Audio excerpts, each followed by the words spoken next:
मज़ीद वीडियोस देखने के लिए हमारे चैनल को सब्सक्राइब कीजिए और बेल आइकन को क्लिक कीजिए। बिस्मिल्लाहिर्रहमानिर्रहीम, अस्सलाम वालेकुम। एक नई रेमेडी के साथ हाजिर हूँ और वो रेमेडी किसके बारे में है? मेरे कपड़े देख के लग रहा होगा ना कि कुछ पता नहीं कहाँ से डॉक्टर बिल्किस आ रही है। असल में आज ARY पे मॉर्निंग शो में मायूं का शो था कि मायूं के प्रॉब्लम्स थे, तो मैंने कहा क्यों ना उससे मुझे ख्याल आया कि आगे आने वाली शादियाँ, तो क्यों ना मैं आप लोगों को उपटन बनाना सिखाऊं। वैसे तो उपटन हमारे नेचुरलाइज में है, उसमें बहुत सारी और भी इंग्रेडिएंट्स चीज़ें डलती हैं, लेकिन आपके लिए जो आराम से आप घर में बना सकें वो मैं आपको बनाना बता रही हूँ।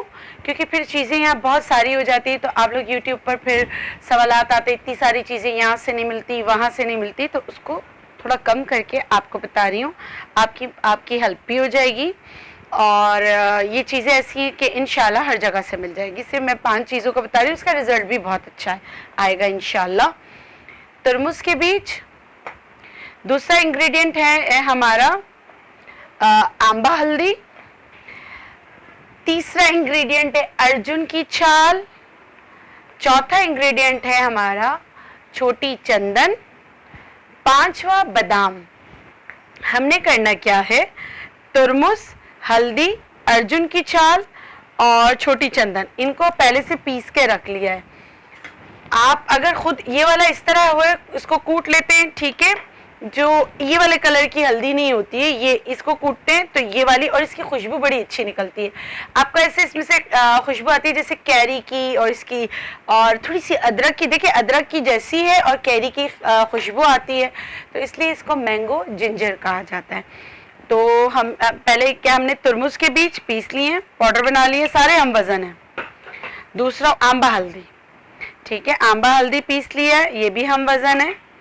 अर्जुन की छाल बेहतरीन होती है, यकीन करें दिल के अमराज के लिए तो बहुत बेहतरीन होती है, मगर साथ में उपटन में भी हमारा जो उपटन बनता है उसका अहम जुज़ है, इससे बड़ा फ़र्क पड़ता है।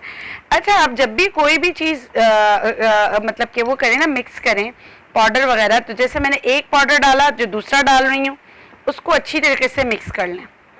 कर लिया, अब तीसरा पाउडर मैं डालूँगी अर्जुन की छाल, इसको भी अच्छी तरीके से मिक्स कर लें, ठीक है। फिर इसमें जो चौथी चीज़ है छोटी चंदन, उसको भी अच्छी तरीके से मिक्स कर लें।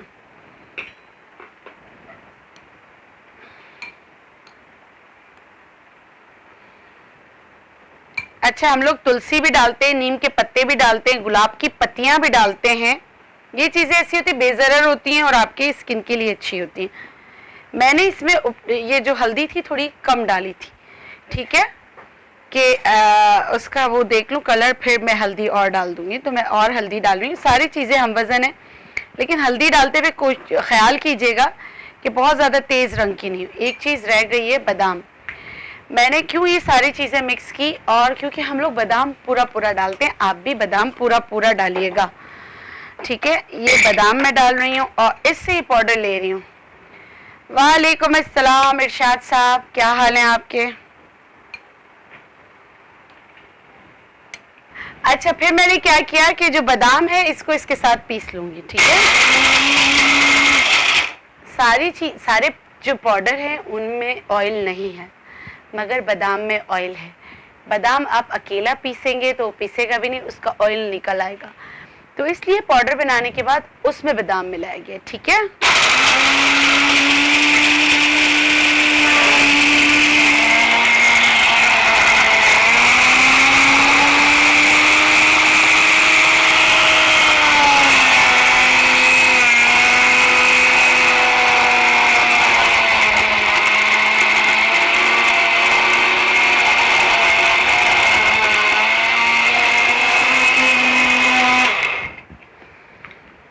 अच्छा, ये बादाम वगैरह ना पिस नहीं रहा है इसमें सही, फिर भी मैं डाल देती हूँ।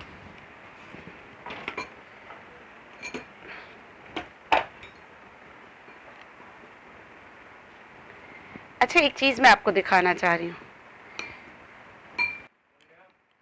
जैसे हमने बादाम के साथ पीसा ना, तो इसका ये इस तरह का पीला रंग बनना शुरू हो गया है, ठीक है। ये देखें, इसको पीसेंगे ना, ये देखें, पहले नहीं था ना, ये अलग कलर था, ये अलग कलर था, लेकिन बादाम डालने के बाद आपको ये कलर नज़र आना शुरू हो गया है। और क्योंकि बादाम में थोड़ी सी क्या होती है, बादाम में थोड़ा ऑयल होता है, तो इसलिए पहले ऐसा करें, मैं आपको और आसान कर देती हूँ। पहले आप बादाम थोड़ा सा कूट लिया करें, सिलबट्टे पे या हवन दस्ते पे कूट लें, उसके बाद इसको पीस लें।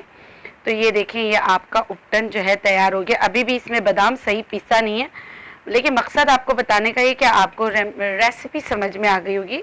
शादियों का सीज़न है। अच्छा, मैं अपने उपटन वगैरह में ना दालें नहीं डालती, सब बेसन डालते हैं, दूसरी चीज़ें डालते हैं। कुछ लोगों को बेसन से एलर्जी होती है, तो मैं नहीं डालती। मैंने आपको ये उपटन बगैर दालों का बनाना सिखा दिया है। और मैंने ये बताया कि नेचुरलाइज का जो हम दुल्हन उपटन देते हैं, इसमें और बहुत सारी इस तरह की चीज़ें। अगेन मैं बोलूँगी ब्लेस्ड कि मैं मेरा ताल्लुक चित्राल से, तो कुछ जड़ी बूटियाँ वहाँ से भी लाकर मैं डालती हूँ, लेकिन ज़रूरी नहीं है। इनका भी इसका भी इतना ही इफ़ेक्टिव रिजल्ट है। ऐसे कहने का हरगिज़ मकसद नहीं कि ये लीजिएगा ये नहीं लीजिएगा, कंफ्यूज होने की ज़रूरत नहीं है। ये भी बहुत अच्छा है। जैसे मैं आप लोगों को मैं हमेशा मिसाल दे के समझाती हूँ ताकि लोगों को समझ आए कि हर होटल की कढ़ाई, हर शेफ़ के हाथ में जायका अलग अलग होता है, मसाले वो लोग वही यूज़ करते हैं। तो इरशाद सामने खड़ा है और मुझे जो है ना ऐसे सुन रहे हैं जैसे बहुत ही वेल मैनर्ड शागिर्द हो। ये तो मैं तेरे बारे में बोल ही नहीं सकती, ठीक है? ठीक है। अच्छा, ये बन गया। अब इसको इस्तेमाल का तरीका मैं आपको बता देती हूँ। इस्तेमाल कैसे करना है आपको लगाकर भी बताते हैं, ठीक है? इसका रिजल्ट भी आपको बताते हैं। इसके इस्तेमाल के तरीके अलग अलग हैं। अगर आपकी बहुत ज़्यादा ऑयली स्किन है, बहुत ज़्यादा ऑयली स्किन है, तो इसमें सिर्फ आप पानी मिलाएंगे, ठीक है? लेकिन अगर आपकी ये हो गया पानी मिलाकर, किन के लिए? जिनकी ऑयली स्किन है। पहले इसको लगाकर 5 मिनट के लिए छोड़ेंगे, फिर हल्का सा स्क्रब करेंगे, फिर उतार देंगे, ठीक है? ये हो गया ऑयली स्किन वालों के लिए। अब चलते हैं हम, अगर आपकी स्किन नॉर्मल है, नॉर्मल टू ड्राई है, ठीक है? ये वाला अच्छा नहीं, इसमें बता देती हूँ। तो आपने अगेन ये लिया, ठीक है? और ड्राई स्किन वालों के लिए, नॉर्मल के लिए भी यही होगा और ऑयली स्किन के लिए भी होगा। और ड्राई स्किन के लिए फिर मैं इससे क्या करूँगी, मैं यहाँ से आपको ऑयल, यहाँ पे कौन कौन से रखे हुए? हाँ, कोकोनट ऑयल भी बहुत अच्छा है। अच्छा, कोकोनट ऑयल भी डाल सकते हैं, ससमी ऑयल यानी तिल का तेल भी बहुत अच्छा है, मगर खुदारा चंबेली के तेल के नाम पे आप बेवकूफ़ मत बना करें। चंबेली का एसेंशियल ऑयल होता है, वो बहुत ज़्यादा एक्सपेंसिव होता है। और चंबेली का जो तेल होता है इन्फ्यूज़ किया हुआ, वो आप खुद अपनी चंबेली के फूल लें। चंबेली के फूल लेने के बाद वो बहुत ज़्यादा तेज़ गीले ना हो। जब भी आप तोड़ें, दोपहर में फूल तोड़ें। दोपहर में फूल तोड़ने के बाद उसको जो है तिल के तेल में डालकर रख दें। उससे जो खुशबू आएगी ना, वो चंबेली की ही आएगी। बाज़ लोगों को चंबेली की खुशबू पसंद होती है, वो कर सकते हैं, और बाज़ को कोकोनट की ऑयल की खुशबू अच्छी नहीं लगती। लेकिन मुझे इसकी जो इसमें जिसकी इंग्रेडिएंट, जो इसकी इफादियत है, उसकी जो तासीर है, वो बहुत अच्छी लगती है। तो ये मैं उसमें डाल देती हूँ और थोड़ा सा पानी मिला लेती हूँ। और कुछ लोग इसमें जैसे हमारे हम लोग अपना जो उपटन देते हैं, तो मैं कहती हूँ 1 चम्मच उपटन लो, 2 चम्मच एवरीडे ले लो और वो उसको उसमें मिक्स कर लो, तो उससे भी फ़र्क पड़ता है। ये देखिए, ये बन गया। थोड़ा सा मैंने पानी ज़्यादा कर दिया है, तो मैं उपटन और ले लेती हूँ। सही है, मिक्स हो गया। आप यकीन करें, इतने ज़बरदस्त इसके रिज़ल्ट है। अल्लाह करे कि मेरी टीम आपको नॉर्मल स्किन पे भी दिखा दे, ड्राई स्किन पे भी दिखा दे। अच्छा, जिनकी एक्नी होती है उसके लिए भी बहुत अच्छी है ये, यही वाला इस तरह करके। अगर जिनकी ऑयली स्किन है उसके लिए भी अच्छी है। ये नॉर्मल स्किन वालों के लिए और ड्राई स्किन वालों के लिए, ये 2 तरीके से अलग अलग आपको बता दिया है। जब भी आप हर्बल में कोई चीज़ें इस्तेमाल करें, पहले उनको इन्फ्यूज़ड होने दें, इन्फ्यूजन हो जाए, यानी कि आपस में मिल जाएं, खिल जाएं, सब कुछ हो जाए, तो उसके बाद उसका इस्तेमाल किया करें। तो आप लोग देखिएगा इसका रिजल्ट बिफोर आफ्टर का। और मैं उम्मीद करती हूँ आप इसी तरह मुझे फॉलो करते रहेंगे, मेरे चैनल को सब्सक्राइब करेंगे, और आपको वीडियोस अच्छी लगी तो शेयर भी करेंगे। और इसी तरह मेरे फेसबुक पर भी आइए और इंस्टाग्राम पर भी आइए। इसके साथ मुझे दीजिए इजाज़त। अल्लाह हाफिज़।